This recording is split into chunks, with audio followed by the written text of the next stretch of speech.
everybody. I know I look pretty rough and I apologize about that. It was a long day at work and I had a lot to do and it was just, nonsense. Anyway, so I know I haven't done reviews lately, and I do have one on docket ready to go, but I just haven't gotten around to it yet. I may do it tomorrow, because today is actually a fairly important day. It's the anniversary of something. And I know a lot of these videos that you see that say certain things end up being clickbait, but I promise this isn't clickbait. This is a crazy, crazy thing that happened. So, I'm gonna get to the actual, sorry, my leg is caught, the actual video, the actual content in a second. I just wanted to say that, first of all, as I'm telling the story, it is 100% true. It's actually a story a lot of people have asked me about, but I never really got into it because you repeat the story over and over again, and it gets old, and also I just didn't feel comfortable telling the story to everybody who asked.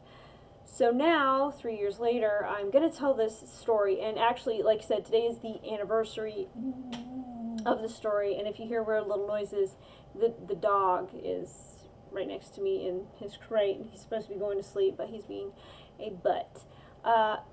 Anyway,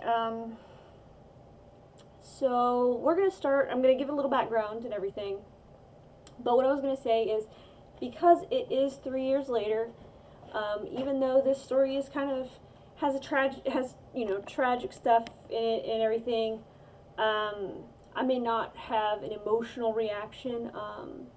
I tend to react to death a little differently. Like I cry, I get it out of my system, I deal with all that, and then I can talk about it and be okay with it.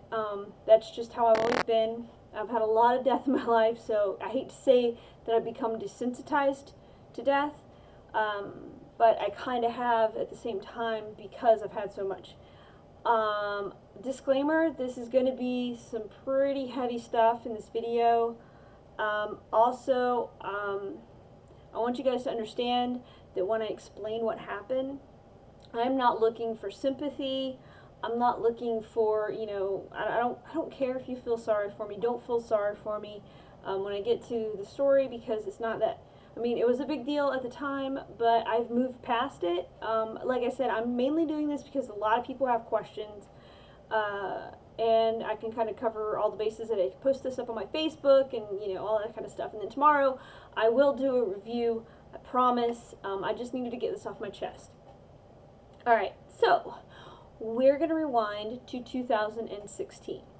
Now, 2016 was the year that I lost several people that I consider very close to me. Either they were family members, or they were friends, or they were people that had come through my life that I still considered very important, even though we'd somewhat drifted apart. So, January, I lost one of my coworkers, which I considered like a second mom. We're not really sure how she passed, because she was very private, and I know it had something to do with iron. She was an older lady. Her name was Carol Learn, and she was amazing.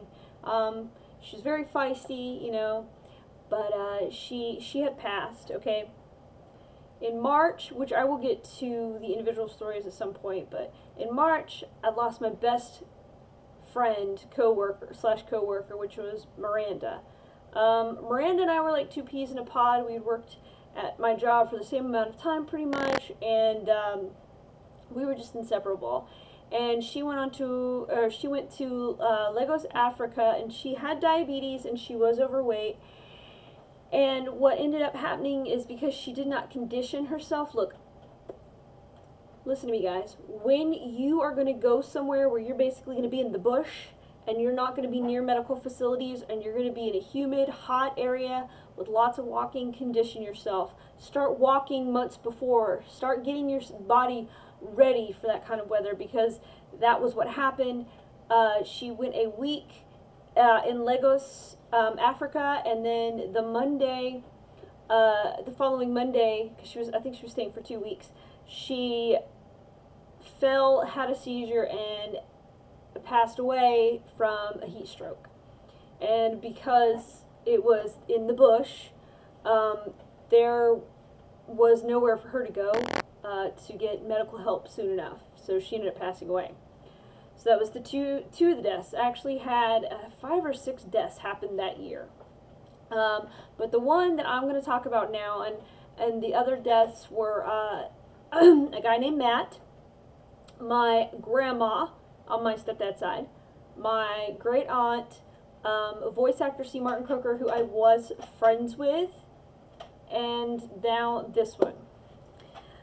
Alright, so I need to do a little bit of a rewind on this one. Okay, so to protect his family and his name, I'm not going to say it. I'm going to say M, because that's the easiest way to do it. Those who know what I'm talking about will know who I'm talking about. Otherwise, all you need to do is M. You don't need to know who he was or anything like that. So back in 2011, I made a friend, just a friend, and we hit it off really easy. I think, actually, it may have been 2012. I think it was 2011, 2012. And we got along really well, and we became, I have a lot of guy friends. Most of my friends are guys. I get along with guys better than I do girls. So it's not uncommon for me to have very close guy friends. Alright, so we became very close friends. It never, it never went anywhere else. In fact, there was a girl who lived in a different state, who he was obsessed with, that he grew up with, and, all this kind of stuff. And he just always talked about her all the time, and whatever. So I was not worried about that. So we were such good friends that he was almost family. We took him in when his parents kicked him out. We were there when he was having issues at home, when he needed a place to just go. He and I would take my nieces on trips because he knew I couldn't afford it, and he really didn't have any friends or anyone to really hang out with at the time. So he would help me pay to take my nieces to Disney World and Universal, and it was great, and they loved him, and everything like that. So we were friends for 5 years by the time this incident happened. Like I said, this is after he moved back in with his family. His mom passed away. There's a lot of stuff. He had to get surgery, I guess it was intestinal surgery, because he ate a pound of peanuts in like an hour, and it got stopped up. But anyway, that's neither here nor there. So he was living back home at the time. Well, fast forward to May 6th of 2016, which was a Friday, the day before Free Comic Book Day, which is why I can remember today so well. His vehicle was in the shop. He had quit his job in a grocery store because he thought he was going to move to Texas to be with this girl. So that's kind of important. So at the time he didn't have a job. So my nieces were invited to a birthday party for an I think it was an ex-coworker of mine, because I can't remember if he had quit by then or not. And prior to that, I had taken him to get to the shop to get his vehicle out. All right, so everything was cool, and everything seemed fine. So when I can't remember exactly what time we had to be there. It was in the evening. I think it was about 6 or 7, maybe 5 or 6 o'clock. We were going to be going to this trampoline place. I don't remember which one it was, but so I was going to take a bath. At this time, I took a lot of baths because I was having back problems. So standing in the shower was just not comfortable because you don't have any padding on your feet or anything like in that sense. So I would sit and just let my back soak in the tub. So I was taking a bath, and I happened to catch something out of the corner of my eye. And at first, I thought that it was something else. I don't remember exactly what I thought it was. But it turned out that I noticed it was a camera lens, and it was hidden under the sink, facing the bathtub. And so, needless to say, I freaked out a little bit. Well, I saw, I shampoo my hair or whatever, so I closed the curtain. And I finished taking the bath, to get the shampoo out with the curtain closed. And I picked the camera up, and it was a GoPro, and it wasn't a cheap GoPro either. It was actually pretty expensive. And I noticed a piece of electrical tape over the little light, the little indicator light. And I also noticed it was warm, and as soon as I picked it up, it kind of made that vibration sound like it was turning off. So it may have been motion sensor, I don't know. Well, anyway, so I freaked out, and I, in my naivety, I took it to M and I told him what happened, and he freaked out. And I thought he was freaking out because of, someone is filming my best friend. How dare they? That is terrible. And so, in my mind, I never would have thought it would be him. I'm going to be honest with you. Just because I knew him so well, or I thought I knew him so well. And to me, 5 years into a friendship, you don't do that kind of thing. That's, even though it should never be done, okay, never be done, but that is usually done in a time frame of where, okay, if you lose your friend, who cares? Like within a couple of months. But this was 5 years of friendship that this happened, so I was thinking, you know what, it can't be him. So I showed it to my brother, and then M tried to take the memory card out and somehow successfully snapped the memory card, which was interesting to me, because I was kind of like, okay, but again, I was like, whatever. So we thought that, we also had found out that there was, a convicted sex offender down the road from us. So we lived in a cabin because it was a rental property, and so we thought, well, these doors don't lock well, maybe, and there was a door upstairs because that was used as an apartment at one point or something. So this person could have gotten in that way and set it up. No one ever known. Okay, we'll go with that. Well, we continued on, and I was a little messed up, and I called my cousin and everything we were talking about. And so my brother, and see, I didn't do this part, okay? This was all my brother and I. They took the GoPro to the police department, which I didn't ask them to do that. They did that of their own accord. M seemed fine. Didn't seem like anything was too wrong. Prior to that, he had been complaining about a stomach ache. So I didn't think anything. So we go and we all have fun at this birthday party. And like I said, I think everything is fine. And then he was supposed to crash at my house because we had a spare area where, like, if you crashed at my house where you slept. And he was like, no, I'm just going to go home. I don't feel well, whatever. Well, the next morning was free comic book day. I had made my nieces these pretty dresses that I was super excited they were going to wear to free comic book day and everything. And I text messaged him and asked him, so, hey, are you still coming over? And it was like 8 o'clock in the morning. And he had a tendency to over-explain things, so I would sarcastically say, all you have to say is, I still don't feel well, and leave it at that. So after that, and this, like I said, this was Saturday, May 7th, I was like, okay, so whatever. I'll leave him alone, and he'll call me when he's feeling better, right? So all day Saturday, I took my nieces to free comic book day. We had fun. We did our thing. We ate lunch, all that kind of stuff. And then I came home. Well, again, I was tired by then. And I had to work the next day anyway. So, Freddie, stop it. Sorry. And so, I went to bed and all that stuff. Well, I had to work at 8 o'clock the next morning. So I'm at work, and I get a strange text message from an ex-friend of mine. Did you see M's wall on Facebook? No, I didn't. And she, further said, well, you got to find out what's going on. You need to go on there and everything. And then a little while later, another friend of mine, Caleb, he text messaged me too, asking me about it. And I'm like, I have no idea what you're talking about. So the reason I didn't know is because even when I went to Facebook, I didn't see anything. But that's because the person who posted something, I had blocked them. So I had no idea, and it was just that one post. So I unblocked I asked, hey, well, who put this thing on M's wall?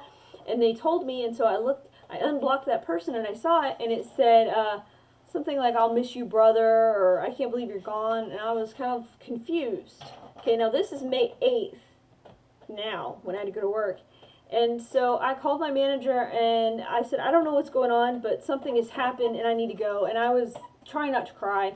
And she goes, you know what, you do what you got to do. So I'm on my way home, and I get this message on Facebook from a friend of his, who we will call S, because I don't know if she really would feel comfortable. I know some people don't care if their name is mentioned, but I don't want to say. And so she told me that Saturday, about I think 4 o'clock or so, M had killed himself. What? And I was at a loss, because like I said, I just talked to him the day before and hung out with him on Friday. I had no idea that this was going to happen. So yeah, he had killed himself, and so I was a bit in shock, needless to say, and I still at the time didn't know that the GoPro and the suicide had anything in common. I knew that M had expressed that he was having a lot of issues at home with his dad. So, and the way that he expressed that, that maybe, you know, he couldn't take it anymore, you know, and he had lost his mom earlier that, I think that either the January or February, I can't recall. It may have been January. And so I thought maybe that was what was going on. You know, he just couldn't take it without his mom. So I didn't think a thing about it, like I said. So I found out the information on how he did it, which was with a gun, because he did have a lot of them, because he was a hunter or he enjoyed shooting things and I guess hunting and stuff. Well, anyway, so I had posted on Facebook what happened and that I was just heartbroken from it.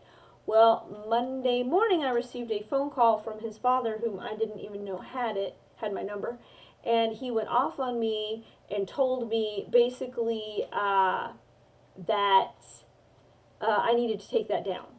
That needed to come down right now. And again, I was at a loss because, oh yeah, after it happened, I tried to call his two brothers, whose numbers I did have, and I couldn't get in touch with them. So I thought that was a little odd, like nobody would answer the phone.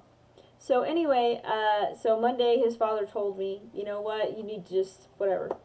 Okay. So Tuesday comes, and I think I had just gotten off work, and I had just gotten home, and I received a phone call from a detective. Oddly enough, the same detective who was checking out the GoPro also checked out M's suicide, and it turns out that yes, the two were related. M had placed a rather expensive GoPro in my bathroom, which is weird because he was always complaining about not having enough money. He was, you know, so that was a little odd for him to spend that money on the GoPro. And they said that when they looked in his computer, they saw evidence of him purchasing said GoPro, and that he had also researched maximum sentence for, I think, voyeurism, or, you know, planting a camera without someone knowing. And pretty much he didn't want to go to prison, and I knew for a fact he'd always been the type of person that was like death before jail. So once that was cleared and made, you know, clear, I talked to his friend again, and it turns out that he and his ex-wife had been into voyeurism, and they had been swingers, and they had done various things that he had never told me about. And also that he would not be moving to Texas because he was going to try to become a police officer, but he kept failing the psychiatric part of the exam. Which again, he never told me that was why. He told me it was because when he was 17, he smoked pot. So, there's that. So I was, like I said, I was still taken aback because the whole thing was just crazy. And I text messaged, I think that Wednesday, I text messaged his dad, and I said, you know, if you don't want me at the funeral, you know, I understand because it's kind of a sensitive thing. And I used to have the text saved, but I don't any longer. But basically, it was a very rude text telling me, no, we don't want you at the funeral. That would be for the best if you just stayed away. Which to me was kind of like, wow, that's really crappy. And pretty much his aunt, who was a horrible person, she was, I'm not trying to defame anyone, but she was, from what he told me, put it that way, from what he told me, she was a horrible person. She completely 100% blamed me for M's suicide. 100%. It was my fault because I guess I led him on. I don't know. Okay? But, and his dad was the same way. Now his brothers, I don't know about his eldest brother, but his two other brothers said that they know that I had nothing to do with it. And especially the one brother that I had hung out with a few times because, I mean, he knew that I was not that type of person. So, like I said, they completely blamed me, and what was interesting is my brother was a pallbearer, and my brother was actually the one that took the camera to the police department. I wasn't going to take it if I'd found out that it was M, who had almost 2 hours to admit to it, by the way, before we even left for that party, I would have just unfriended him. He would be gone out of my life, because I know this sounds crazy, but that's just how I am, you know. I was not physically assaulted. I mean, it could have led to that, which is what one of his friend S pointed out, is that what if that camera had caught my nieces in the bath, or what if he had gotten away with this and it wasn't enough and it did become a physical assault. So, you know, she put that into perspective for me, and I kind of, you know, I respected her for that, and I appreciated that. But the fact that I was blamed for something that wasn't my fault, for something, I never led him on. I never made him think that I was interested. You know, like I said, he was always obsessed with this other girl, excuse me, in Texas. And so, how am I supposed to, you know, deal with that? So, what sucks is I did lose a very good friend. Well, he obviously wasn't very good. But, you know, it's crazy. My nieces were in his will, and I knew that. And his dad disputed the will so that my nieces couldn't get the things that were promised to them. And I know that sounds really weird, but I don't care what was, you know, what he had ever wanted to leave me. But the fact that he left things for my nieces that they really wanted, that they knew he had, and they were so young at the time, it really wasn't a subject we could worry about, you know, as far as what happened, so they could still enjoy those Legos and those toys without it. But the fact that his dad disputed that and took that away from my nieces was kind of like, really, you know, you're going that petty. And it also kind of sucks because we went to Disney World that March, right after Miranda had passed away, and I went to Disney World and Universal, and we were at Universal, and it was raining, and it was dark, and the park was about to close. We were getting soaked. The girls were getting wet. They want to go home. They're sleepy. We're going to leave for back home the next day. And he said, I really want to ride the Mummy. And obviously, my nieces were too young, or too short to ride. And I go, okay. He goes, well, I don't think I'll get another chance. And I always thought that was weird that he said that, because we went almost every year with our tax return to take my nieces to theme parks. So that was weird, but I think one of the worst parts, you know, myself aside, is it hurt my nieces, because, you know, we haven't been to a theme park. Because of this, we haven't been to Disney or Universal in 3 years, because I can't afford it alone. You know, he financially helped me, you know, give my nieces memories. And that was probably, I know that sounds petty, but, you know, I try to give my nieces the childhood I didn't have. And so that kind of hurts, because now I have no idea how I'm going to ever be able to take them to a theme park again. Because, you know, stuff like that. I don't have any other friends that are willing to help me out financially, take my nieces. But, yeah, so, I'm sorry I'm rambling. It's like almost 9 o'clock at night. I had a long day. I'm really tired. I've been up since 4:30 this morning. But yeah, so I don't know. I miss him, kind of. I'm so mad at him for what he did, and what he did, you know, two wrongs don't make a right. And he ruined a lot of things by doing what he did, and you know, I think that it would have been easier if he had just either not done it all together, or at least owned up to it. Personally, I think he would still be alive if he'd owned up to it. But, yeah, so I've been waiting. I've been wanting to do this video for at least 2 years now. And I just never got around to it. And I'm sorry it's so long and rambly. But, yeah, so that's the story. But I used to joke and say I live in a Lifetime movie sometimes, and there's that.